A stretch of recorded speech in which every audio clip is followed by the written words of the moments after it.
కీరవాణి గారు స్వరపరిచిన పాటలకి, ముఖ్యంగా పల్లవులకి సాహిత్యం రాయడం అంటే కొండకొచ్చో చోళులు తిరిగి రావాలి. కానీ కీరవాణి గారికి ఎంతో ఇష్టమైనటువంటి గేయ రచయిత కాబట్టే చంద్రబోస్ గారికి పల్లవిని ముక్త పదగ్రస్తం అనేటువంటి శబ్దాలంకరణలో రాయండి అని సలహానిచ్చారట. ఇంకే వాణి ఉంది, వాణి ఎలా ఉండాలో కీరవాణి గారు ఆల్రెడీ చెప్పేశారు. సో పల్లవిని రాశారు, అలాగే చరణాలని కూడా పూర్తి చేశారు చంద్రబోస్ గారు. బాలు గారు, చిత్ర గారు పోటా పోటీగా పాడినటువంటి స్టూడెంట్ నంబర్ 1 సినిమాలోని ఈ పాటని పాడడానికి వేదిక మీదకి ఆహ్వానిస్తున్నాము శ్రీ ఎస్పి బాలసుబ్రహ్మణ్యం గారిని అండ్ సునీత గారిని.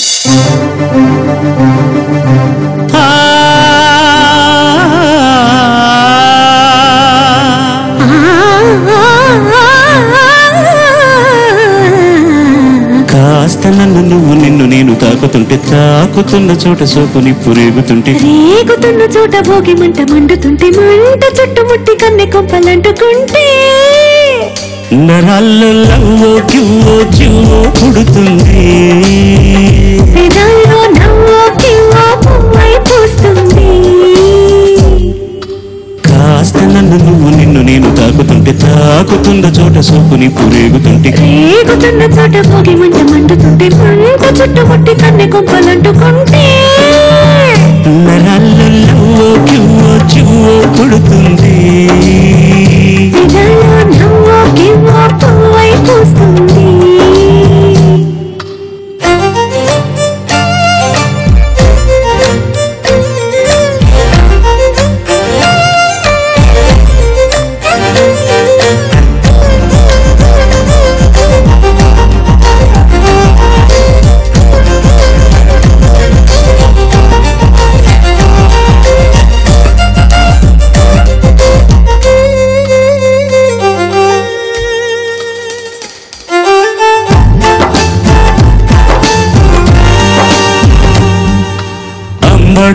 నీ అవ్వారం అసలుకే ఎసరు పెడుతుంటే, కమ్మగాని సింగారం కసురు ముసురుతుంటే, పిల్లడు నా పలహారం కసరి కసరి తినిపిస్తుంటే, మెల్లగా నీ వ్యవహారం కసరు అడుగుతుంటే, చిన్ననాడే అన్న ప్రాసన అయిందో కందెదాని వన్ని ప్రాసన అవ్వాలో, అమ్మ చేతి గోర ముద్ద తిన్నాను, అందగాడి గోటి ముద్ద కావాలో.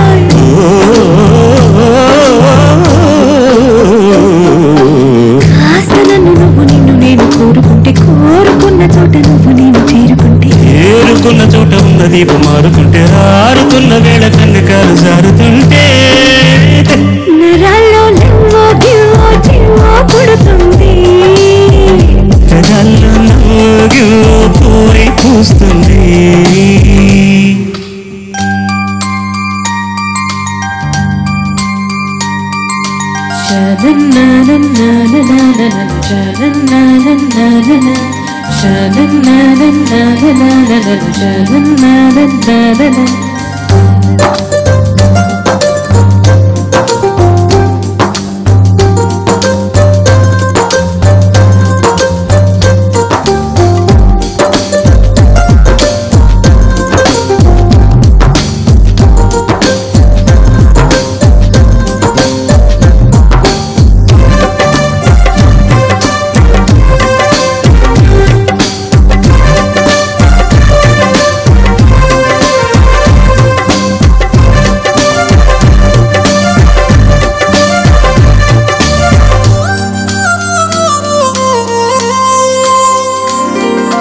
మెత్తగాని మందారం తనులో మెలిక పెడుతుంటే, బుద్ధిగాని బంగారం తలకు తగులుతుంటే, కొత్తగాని శృంగారం సొగసులో గిలకలవుతుంటే, పూర్తిగా నా బంగారం వెలికి లాగుతుంటే, బుగ్గలోని పండుతుంది జాం పండు, పక్కలోన రాలుతుంది ప్రేమ పండు, రాత్రిలో వచ్చి కొరడం పండు, పత్తులాడి పుచ్చుకొర పండు.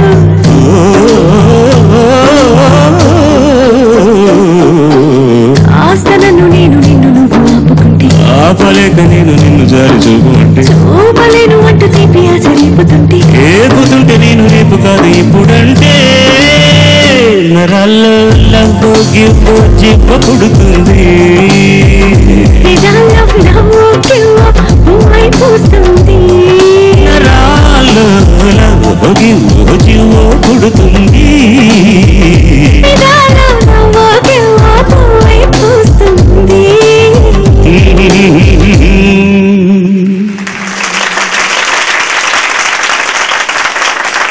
కొత్తగా కూడా వినిపించారు సార్ మాకు ఈ పాటలో మీరు. Student number 1. ఒక దుర్మార్గుడు అక్కడ కూర్చున్నాడు, అతను ఎక్కువగా ఇన్స్పైర్ చేస్తున్నాడు. అంటే ఎలా ఏంటండి, ఎలా అంటే ఇప్పుడు నేను చెప్పొచ్చో చెప్పకూడదో కూడా తెలియదు. ఎన్ని గమ్మత్తులు ఉపయోగించాడంటే ఇందులో ఆయన చాలా చిలిపిగా ఉపయోగించిన ఉన్నాయి. అది చెప్పదగినవి మాత్రం చెప్తాను, ఇక్కడ మిగతా పక్కన పెట్టేస్తాం. ముందుగా hats off to Keeravani.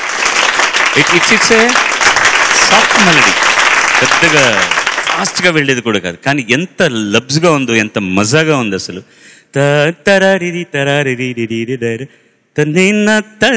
That's the best portion. ట్యూన్కి రాసిందే కదండి చంద్రబోస్ గారు.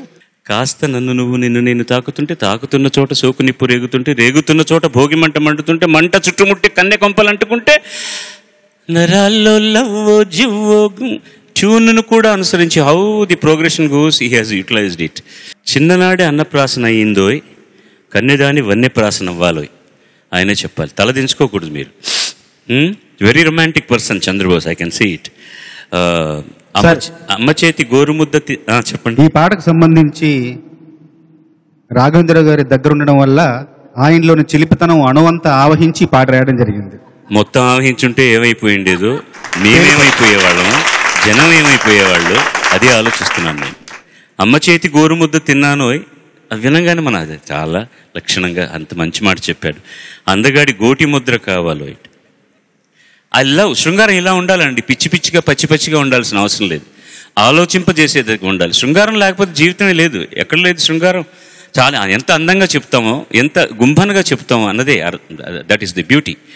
ఇంకా నేను I don't want go in anything more than this అండి. he is a very romantic man, I can see that. Sir romantic man అతని పెళ్ళే అది నిరూపించింది.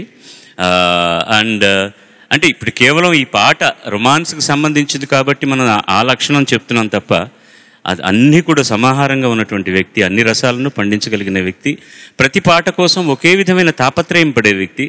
అతను ఈ రికార్డింగ్లన్నీ మేము పాడుతున్నప్పుడు చాలాసార్లు అతను ఉండే అవకాశం ఉండదు. హౌ వీ ఎంజాయ్ సింగింగ్ అనేటటువంటిది అది, బికాస్ హీ ఈజ్ దేర్. నేను ఎలా ఎంజాయ్ అయ్యానో చూపించడం కోసం కొంచెం అధిక ప్రసంగాలు కూడా చేశాను. ఇప్పుడు అనిపిస్తోంది, ఇది సినిమాలో పాడినప్పుడు నేను ఇలా పాడుంటే ఎంత బాగుండేదా అని. అలా ఎందుకు పాడలేకపోయాను అని ఇప్పుడు అనిపిస్తోంది నాకు. వెల్, చిత్రగారు పాడినటువంటి ఆ పాటని సునీత గారు పాడడానికి ఒప్పుకొని చక్కగా పాడినందుకు, ఇంప్రొవైజేషన్ అన్ని కూడా అంత బాగా జవాబు ఇచ్చినందుకు సంతోషం. God bless you. మీ ఇద్దరికి థ్యాంక్స్ చెప్తూ, స్టూడెంట్ నెంబర్ 1 సినిమాలో విలన్ పాత్రధారి మా వారు రాజీవ్ కనకాల గారు ఇక్కడే ఉన్నారు. నమస్కారం సార్. మేము వచ్చినప్పుడల్లా ప్రతిసారి అడుగుతుంటాను, రాజీవ్ గారు ఎక్కడా, రాజీవ్ గారు ఎక్కడా, రాజీవ్ గారు ఎలా ఉన్నారని. ఇవాళ మా రాజీవం వికసించింది ఇక్కడ. Thank you sir, thanks for being with us. మేమిద్దరం కూడా కొన్ని మెమరీస్ ఇందాకే షేర్ చేసుకున్నాము. Student number 1 cinema audio release function మేమిద్దరం కలిసి యాంకర్ చేయడం జరిగింది పద్మాలయ స్టూడియోస్లో, రాఘవేంద్రరావు గారి సూపర్విజన్లో. అక్కడ కూడా చక్కగా జరిగింది ఆ function. So we were talking about it. And కరెక్ట్గా అదే టైంకి ఎంట్రీ ఇచ్చాడు స్టూడెంట్ నెంబర్ 1 సాంగ్ మీరు పాడుతూ ఉంటే. So thank you so much sir. Thank you Sunitha. Thank you mister Chandrabose.